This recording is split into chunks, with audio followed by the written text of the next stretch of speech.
Rebecca in Texas. Hi, Rebecca. How are you? Hi, I'm well. Hello. Sorry about that.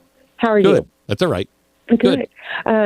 I was calling because my fourth grader, I was showing him George AI the other day. And when you were speaking, it looks great, by the way. Well done. And when you were speaking about it, it's a long way from being right, but thank you. Well, it looks great. You Thanks. mentioned and you referred to it as a he. And I was just curious how that kind of evolved to where you get to where you're calling it he. Is it because you're intimate with the algorithm that almost in a sense you trust yourself so much that you, okay? So just kind of how are you wrestling with that? Oh, big time wrestling with that. I try, and I've said on the air, don't ever refer to it as anything but it, and I do. And I don't know what's causing that other than it can respond in a human way. It can respond in a way that a human would, and so it is natural. And I'm glad you caught me on that. And I'm gonna have to ask all my producers, when you catch me on that, and if I'm saying he instead of it, correct me, because this is a big problem. I don't refer. I might refer to it as he, which is a problem, but I don't think of it as a person or anything else. I know when I think about it, I know exactly what it is. It's just, and it's the beginning of the slippery slope, I think. It's a bad habit because when we're talking about an interview, I'm talking about an interview with him.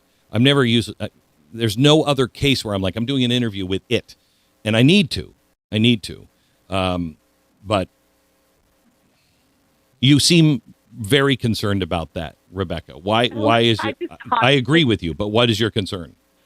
Well, I thought it was, you told us really, and I knew it as well, but to kind of just fear what it can be, and already we're having a hard time believing our own eyes.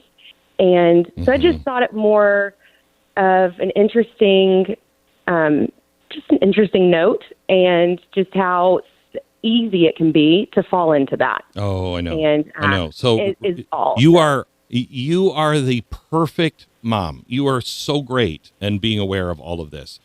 It is why we had a discussion, because people said, Glenn, you don't want to call it George AI because AI is going to be, everything's going to be AI eventually, and it's going to look outdated. And my view was, George AI, we're not to that point yet where everybody understands AI, and I want it always to be, when we get into the video releasing of this next year, and this is not something that you'll even be able to recognize, but everything we create beginning next year, everything is watermarked. So I'm going to know what's live and what is AI.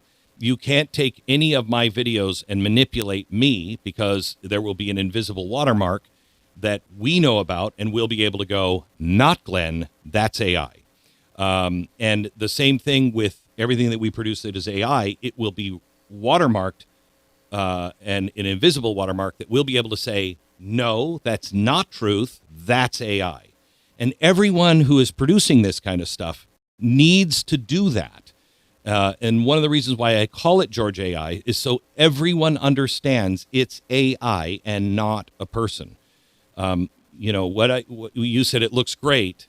It's out of sync. The voice isn't right. The features aren't exactly right, but it's amazing. But in a year from now, it's going to be remarkable. And that's when it is really important that people understand. I was talking to somebody who just gave a talk at the White House yesterday. She called me for some AI talking, some thoughts on this, because she represents families and moms, and she was asked by the president to speak to all of these producers of AI. And she said, Glenn, what do I need to know? And I said, you need to know that anything anthropomorphic must be marked, and parents must know and have a choice.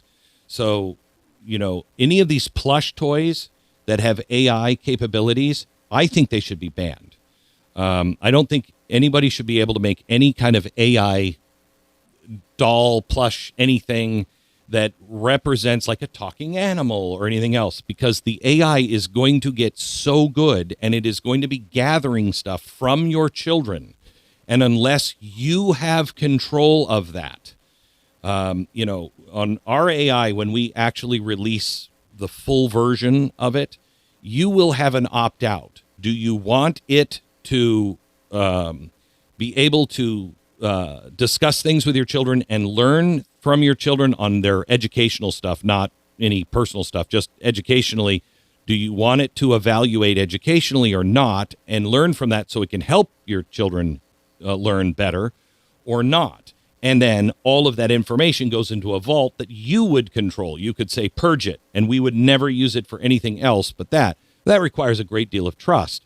I don't know how many people would sign up for that, but that would give us an ability to help your child learn a little bit better.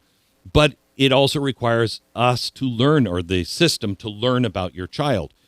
When you are dealing with corporations that you don't know, you don't trust, that information is going to go everywhere. And that's the kind of information that is going to go into these plush toys. And they're going to learn everything about your kid, and they're going to map everything about your kid.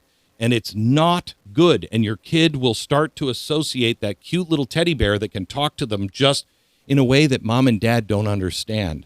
It is extraordinarily dangerous.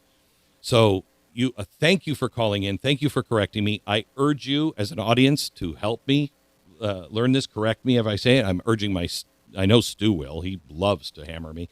If I make this mistake, to correct me immediately, because that is a grave, grave danger.